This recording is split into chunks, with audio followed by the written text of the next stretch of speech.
All right, hey everybody, welcome back to the channel. This is Rob here at Smirking Interviews. We're back with more leftovers. We're doing season 2, episode 7. This is called A Most Powerful Adversary. And, whoo boy, I remember when I first saw this episode, this one leaving me stunned. This one leaving me flat out, the floor dropped out from under me kind of feeling. This is something that I feel like only shows on HBO do. There's a few shows, like episodes here and there of something that have left me reeling. One of those was probably Ozymandias from Breaking Bad. By the end of that episode, you're just kind of like gutted. You're just kind of floored. You're just kind of emptied out, and everything bad that possibly could have happened happens. Or just an event takes place that's so out of nowhere, or a turn that you didn't see coming, or whatever happens. I feel like HBO is really good at doing these kind of moments because they take like real situations. Like 6 Feet Under was really good at doing that. And then there's this kind of episode on The Leftovers. The Leftovers was good at this too. But this was the episode that really, by the end of it, went,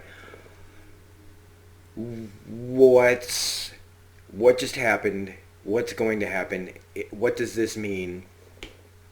You know, that kind of where you have to wait a week to find out, and not like who shot JR, but just because that's just more like pop culture, you know, water cooler talk kind of stuff. Like, ooh, who did it? What's going to happen? This is more like, holy shit, what does this mean for the show going forward? And that kind of unease, almost where the next episode you are almost afraid to watch. You want to know, but you're afraid to know at the same time. So full spoilers, this episode is fantastic. Because the after effects of Kevin telling Nora are felt immediately. You know, because Nora has been able to take everything in stride, even if she kind of bottles it all up. Her and Kevin trying to be honest with each other, and he finally was telling her everything that happened was going on, and that he's seeing Patty Levins, the woman that's dead. Patty saying, if you tell her this is a big mistake, and it appears right now she was actually correct. That Kevin telling her that he's seeing Patty Levins talking to him was enough to take her and the baby and Mary away. And he's still left handcuffed to the bed. What's funny is his key is right there, but he can't see it because Patty is sitting in the chair where there's the note. Interesting thing, though, is when Jill comes in and he says that he can't find the key, why doesn't Jill see the note? That was the one thing that kind of troubled me later on in the episode. Was like, she came in, but I guess if she wasn't looking around the room, but she's looking at him, and I guess that's the reasoning that they'd use if you ask that question. Although, I mean, it's right there. But it makes you go, ooh, was Patty really there? If she's not. But I love Jill's reaction to this because she thought things were fine. She was told things were fine. She had this inkling that maybe things weren't. You know, the family is kind of together, and she could feel it coming apart, and now basically seeing Nora gone, it's her worst fears confirmed. And now her family is falling apart again, and it's her dad's fault. Or at least that's what everybody thinks. I mean, I just think that it's not really, the only thing that's Kevin's fault is that he doesn't get help for things. He won't ask for help. He's afraid. And that's a big issue with like mental health, is asking for help, afraid of how people are going to react to the things that you say. Will you be shut out? Will you be left? Will you be laughed at? Will you be disbelieved? And when you know that, you know, you're talking to somebody just like your father, you know, you're afraid to admit that you're going down that same road and that you're going to lose everything, and you're just as big a nut as your dad. I think a lot of people have those fears. When I was growing up, I was always told about my dad's alcoholism and how it's genetic, and then I grow up to decide out of my life away. And it just felt like, well, I really guess I do have it. And it took a really long time to admit that part of it, to finally quit and put my life, start getting my life back together. Because of the fear of really telling anybody and really opening up. And there's a part of me that still has never really told anyone, except for that video I made a while back. And there's still levels to that are, you're afraid to just talk about, because you don't want people to change the way that they see you if they knew every detail about it. But can you really fully heal until you fully open up? I don't know. It's kind of explored here a lot. So Kevin's about to have a really hard day. And I was just thinking, Patty, because that's who's saying it, this whole show is just one long bad day. Jill going to Michael at the church. She's at this point 1000% ultra Jill here, because if you've seen any of season 1, Jill is just a brash teenager. She, after everything that's going on, she's fuckity fuck everything. She throws everything in kind of Michael's face. I'm not saying she doesn't really care about the church situation. He wants her to show respect while she's in the church, and she just kind of throws that in his face. There's nothing here, no lightning bolts. I can say whatever I want. I can do whatever I want. Nothing's gonna happen. That kind of thing. She's challenging, she gets in people's faces about things, and right now she's getting in Michael's face because she has that kind of habit of doing things like that, where she comes to somebody for help and then kind of gets mad at them. She's looking for someone to talk to her, and there's nobody there. Nora's not there. Her dad's not there. Michael's here, but he's not really there. He's dealing with his sister and all that stuff that goes along with that. And so she's just, this is all Jill really gets to do. That's why I kind of say she's in the show, but she's not really in the show. She's just kind of they didn't know really fully what to do with her, because when they're dealing with the Murphy's family situation and Kevin and Nora's situation, and you got Matt, you got Lori and Tommy, and Jill kind of just gets left out of the story for the rest of the show, except to be the person who wants to make sure her family's okay. But that's that much, and Margaret Qualley has to act the hell out of the scene she's in, because that's all she's gonna get. And by season 3, pretty much forget it. But Kevin needs the cuffs off. So he gets the bolt cutters, but he can't get the rest of them off. And they're police issue. So when he goes to a locksmith to get them taken off, he can't take them off because he doesn't have proof that he was a cop. And he lets Patty just keep pushing and pushing and pushing till where he's like, shut the fuck up, in front of these poor people, knowing he now has to slink out of there looking like a crazy person. Everywhere he goes, he's just getting more and more crazy because she just keeps needling him. But depending on how you believe this situation is going on, either it's her really there pushing him, or it's just his, he's having a waking Tyler Durden moment, walking around seeing somebody else there, kind of like his father. Not even kind of, it's like his father. Situation. And in the car, it keeps getting worse. And although there is the hilarious moment, because if she's not really there, what is Kevin's head in his imagination like? Because when he asks her, what do you want me to do? All right, my dad said that the voices stopped, when I did what they said. That's something he tells her at the end of the episode. But here he's doing kind of that. What do you want? What do I have to do to get you to leave? And she comes up with this whole, you got to go to Cairo, Egypt, where there's a tomb with a mummy, and you got to get this chalice. And she says you got to fill it with your cum and drink it. And if she's not really there, like, man, Kevin, you got a real dark imagination. I applaud you for it, but wow. Because she laughs and is like, what are you talking about? Like, I'm just as lost as you are. I killed myself and now I'm here with you. So, Michael Murphy is next to the car at this point. I think he was looking for Kevin after he talked to Jill, because when she told him about the sleepwalking, he got all kinds of perked up. And so he finds Kevin. It is a little convenient, but he takes him to his grandfather's again, played by Stephen Williams, the great Stephen Williams. Oh my God. Always goes back to X-Files with me. And so this is like the second time he's been there. The first time he was sleepwalking, and in that sleepwalking moment, he was told that he has to die to go to the other side, to the other place. She's not in you, she's on you. And that you have to go on her turf, which means you have to die.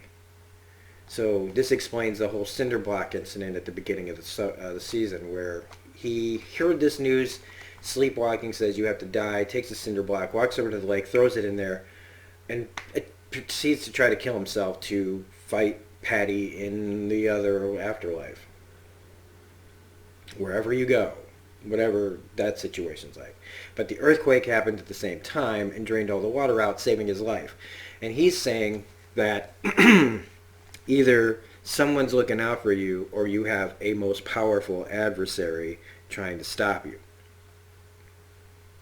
Now, I have to admit, the thought of dying to fix yourself would send any rational person running away.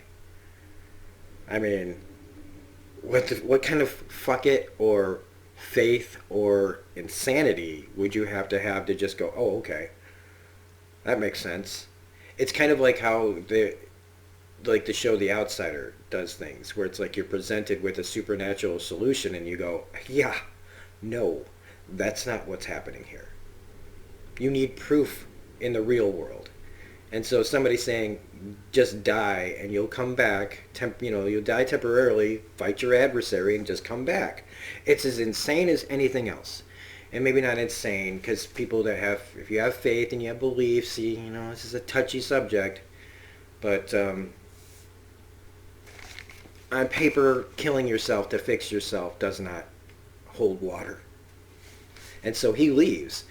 But instead of just leaving, he goes off into the woods because Patty couldn't come in. I did like that touch where he says, you can come in, but not the other one. Like, just you. Now, you could say, did he see her? I think it's just he's playing into the whole, he knows somebody else is in the car, or at least he thinks there is.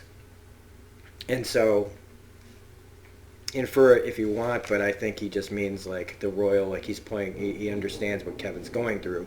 And that he should assume that Kevin is talking to somebody that he believes is there.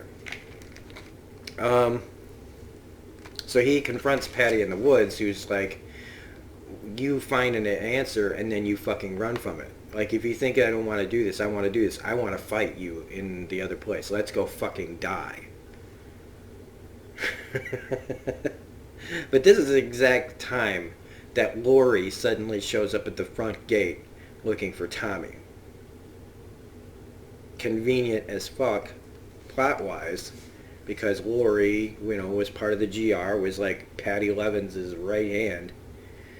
And so she can tell he's emotional wreck and leaves. This also gives Kevin that Jill has been texting Tommy. She talked to Nora. Nora didn't tell him before she left. All these little details.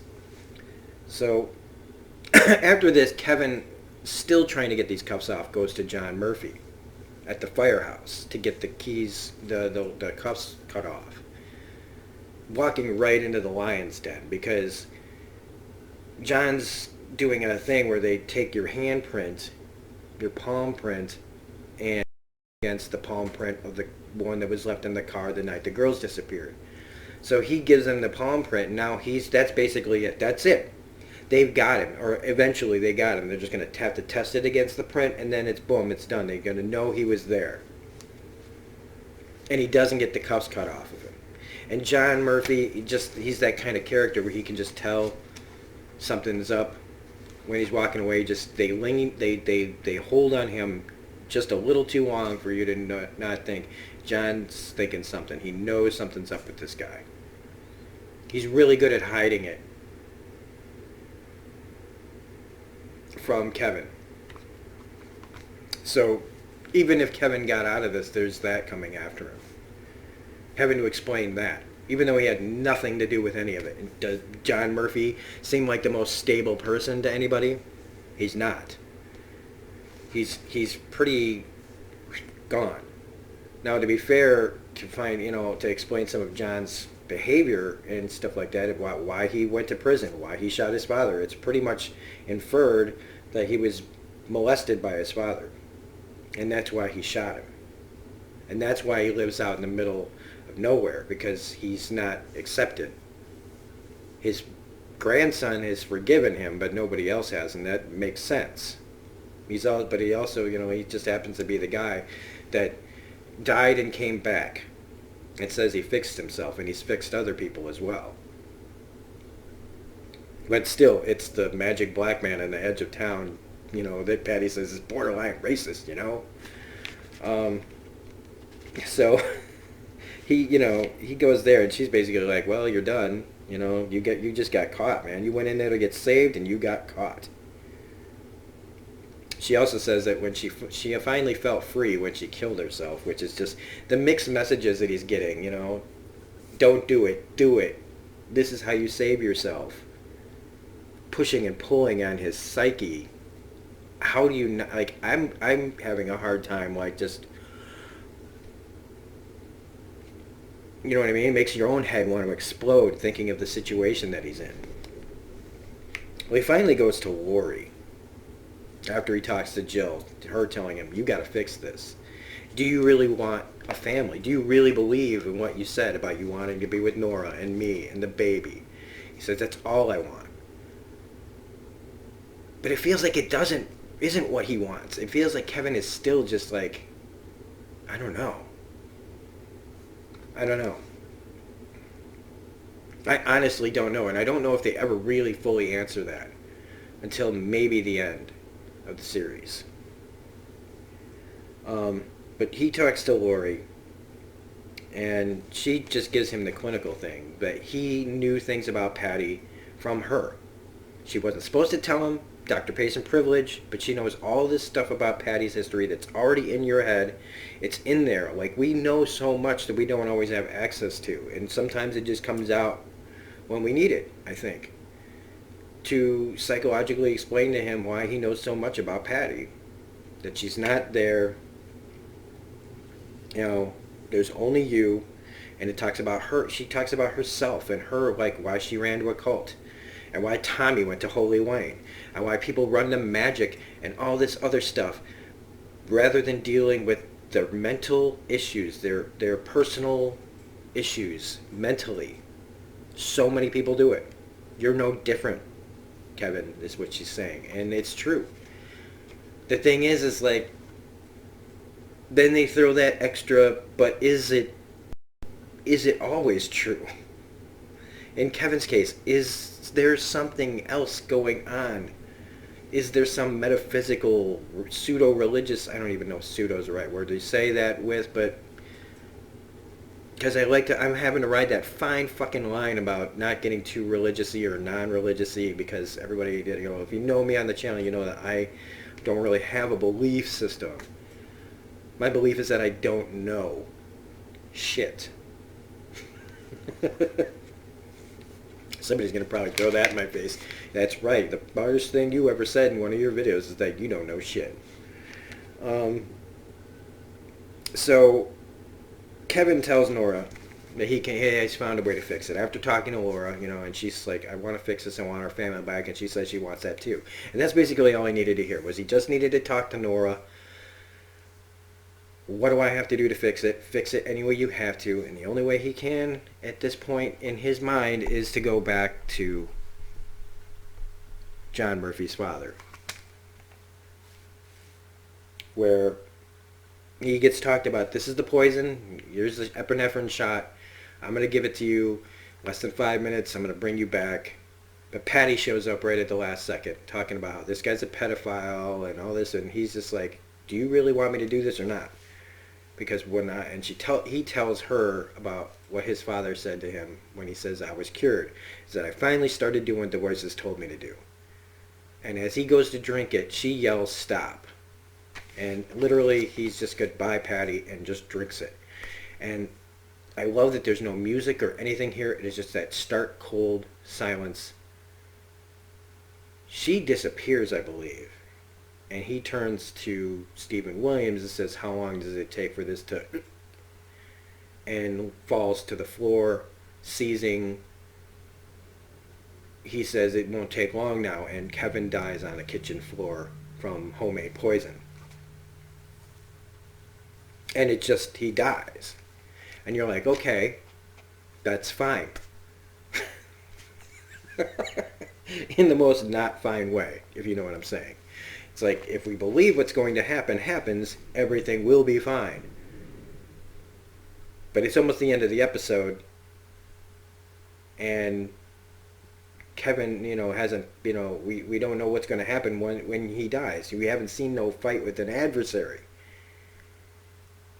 And then Stephen Williams takes the epinephrine that he's supposed to give to Kevin, and he pours it on the ground. And that's when the floor drops out. And you go, he's not bringing him back. He just poisoned him, pours out the cure, basically the cure. He'd still have to go to a hospital.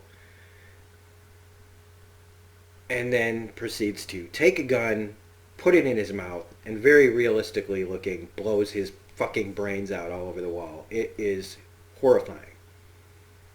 And very well done. And you go, holy shit.